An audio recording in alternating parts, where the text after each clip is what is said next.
کہ پاکستان تحریک انصاف میں مفاہمت کا جو حامی گروپ ہے وہ تو بڑا خوش ہے کل سے کہ انہوں نے لیڈر آف دی اپوزیشن کا جو ہے آرڈر بھی لے لیا ہے اسپیکر سے، اور اب وہ کہہ رہے ہیں کہ ایک بھرپور مفاہمت چلے گی جس کے نتیجے میں خان صاحب کو جلد رہا بھی کروا لیا جائے گا۔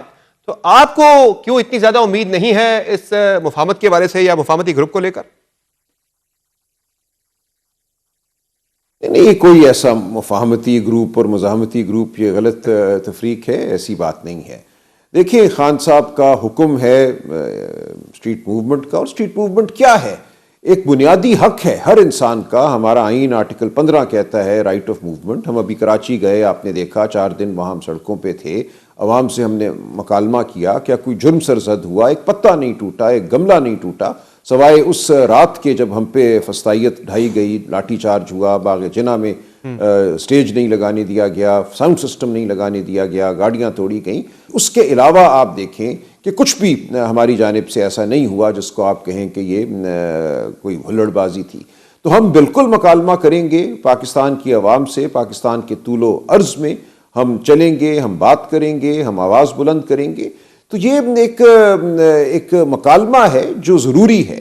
اب اس کے ساتھ ساتھ اگر کوئی ہوش کے ناخن لیتا ہے ریاست میں، وہ آئین اور اصول کی بات کرنا چاہتا ہے، جو انتخابات لوٹے گئے اس کا کوئی وہ حل ڈھونڈنا چاہتا ہے، مداوع کرنا چاہتا ہے، آئندہ شفاف الیکشن کی یقین دہانی کرانا چاہتا ہے، جو ہمارے اسیران ہیں عمران خان صاحب، ان کے ساتھ باقی تمام ڈاکٹر یاسمین راشد ہوں، سینیٹر اعجاز چودھری ہوں، شاہ محمود قریشی صاحب ہوں، عمر سرفراز چیمہ ہوں، ملٹری کورٹس کے جو ہمارے اسیران ہیں، ان سب کی رہائی کی بات ہوتی ہے، تو ملک بالکل میں سمجھتا ہوں آ سکتا ہے ایک ایسی صورت میں جہاں عوام اور ریاست کے درمیان جو خلیج پیدا کر دی گئی ہے وہ خلیج کم ہو، ختم ہو جائے، اور ہم معیشت کے حوالے سے سب یکسو ہو کر سوچ سکیں، عمل کر سکیں۔ پاکستان کی معیشت اس وقت نہیں چل رہی، اپنی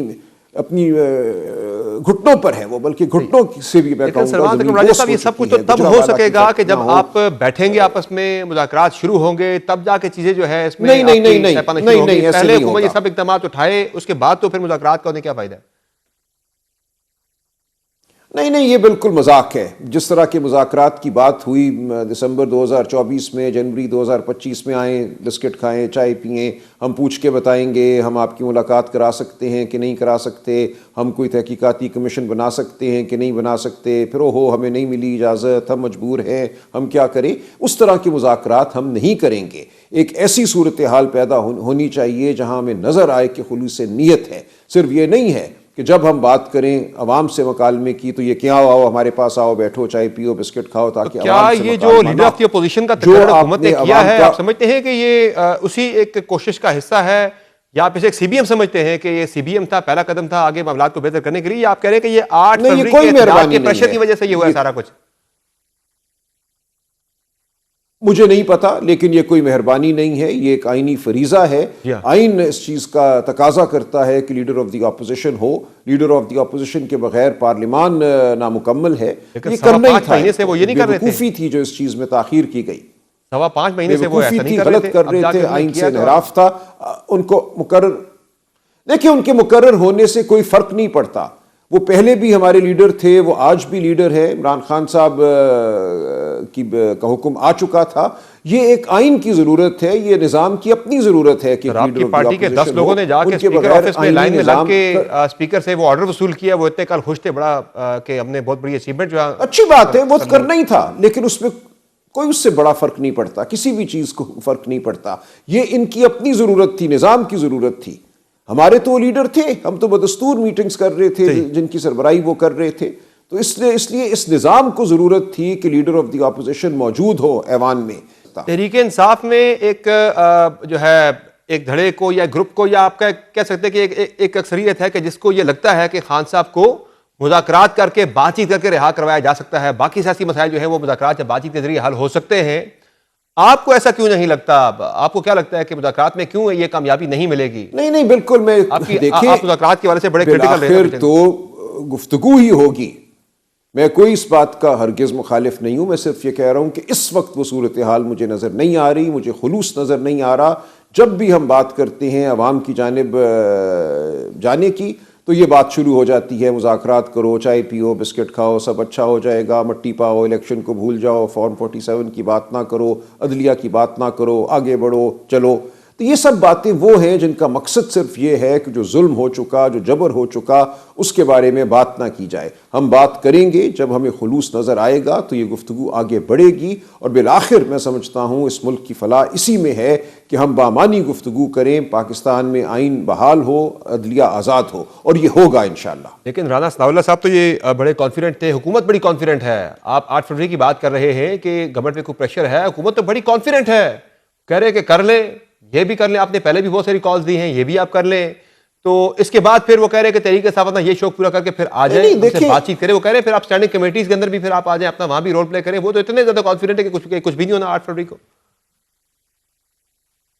چلے کوئی ایسی جلدی نہیں ہے ہمیں بھی، آپ آگے دیکھیے کیا ہوگا۔ یہ تو 1 سال پہلے، 4 مہینے پہلے بڑے کانفیڈنٹ تھے کہ معیشت اب چھلانگیں مارے گی، اڑے گی، اڑتا پاکستان، پتہ نہیں کیا کیا کچھ انہوں نے نہیں کہا۔ اس کے بعد جو عادات سامنے آئے ہیں وہ یہ ہیں کہ اس ملک میں سرمایہ کاری نہیں ہو رہی، اس ملک میں نوکریاں نہیں پیدا ہو رہی، کروڑوں نوجوان جو ہیں وہ مارے مارے پھر رہے ہیں، معیشت نہیں چل رہی۔ یہ سب ان کی ایک سراسیمگی جو ہے اس کو چھپانے کی ناکام کوشش ہے۔ تو اس لیے آپ اس بات کی کوئی فکر نہ کریں کہ وہاں کیا دعوے کیے جا رہے ہیں، کیا وہاں پہ نعرے لگائے جا رہے ہیں۔ حقیقت جو ہے اس کا سامنا ہر ایک کو کرنا ہوگا، ان کو بھی کرنا ہوگا۔ جب تک یہ پاکستان کے عوام کے وجود کو تسلیم نہیں کریں گے۔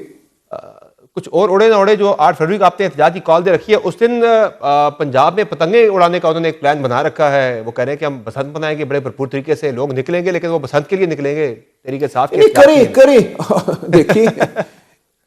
دیکھیں یہ جو ایک حقیقت ہے وہ پتنگ کی نظر نہیں ہوگی۔ بے شک وہ پتنگیں اڑائیں، وہ پٹاخے پھوڑیں، یہ سب کچھ ان کے اپنے چہروں پہ آ کے گرے گا۔ اس لیے آپ اس کی فکر نہ کیجیے، ایک تاریخی عمل ہے، اس عمل نے جاری رہنا ہے۔ پاکستان نے فلاح کی جانب جانا ہے، جھوٹ نے ختم ہونا ہے، انتخابات نے شفاف ہونا ہے، عدلیہ نے آزاد ہونا ہے، اسیران نے باہر آنا ہے۔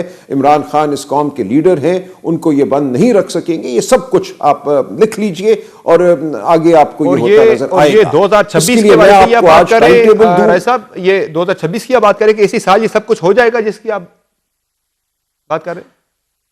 مجھے اسی سال یہ ہوتا نظر آتا ہے۔ میں آپ کو کوئی تاریخ نہیں دوں گا کہ فلاں تاریخ کو ہوگا یا فلاں لمحے ہوگا، لیکن یہ ہوگا 2026 ہی آپ کہہ رہے ہیں کہ یہ سب تبدیلیاں، یہ سب ڈیولپمنٹ سیاسی 2026 کے اندر ہو جائیں گی۔ لیکن ایک اور چیز جو ہے، آپ جب بات کرتے ہیں کہ ہم نے الٹیمیٹلی جا کے انڈین مذاکرات ہی کرنے ہیں، اس میں آپ کہتے ہیں کہ حکومت کہتی ہے کہ پچھلے الیکشن کو بھول جاؤ، آگے بڑھنے کی بات کرو، تو آگے کیا اس میں تحریک انصاف جو ہے مذاکرات یا بات چیت کو لے کر کتنی فلیکسیبل ہو سکتی ہے؟ آپ کن چیزوں پہ آپ پیچھے ہٹ سکتے ہیں؟ کیا یہ ہو سکتا ہے کہ پچھلا جو الیکشن تھا اس کو چھوڑ کے آگے بڑھا جائے، آگے انتخابی اصلاحات کے اوپر بات کی جائے، اور کوئی ٹینیور موجودہ اسمبلی کا جو ہے وہ اگلی الیکشن کی طرف جایا جائے، ایسی کوئی چیز ہو جائے؟ اس پہ کچھ ہو سکتا ہے؟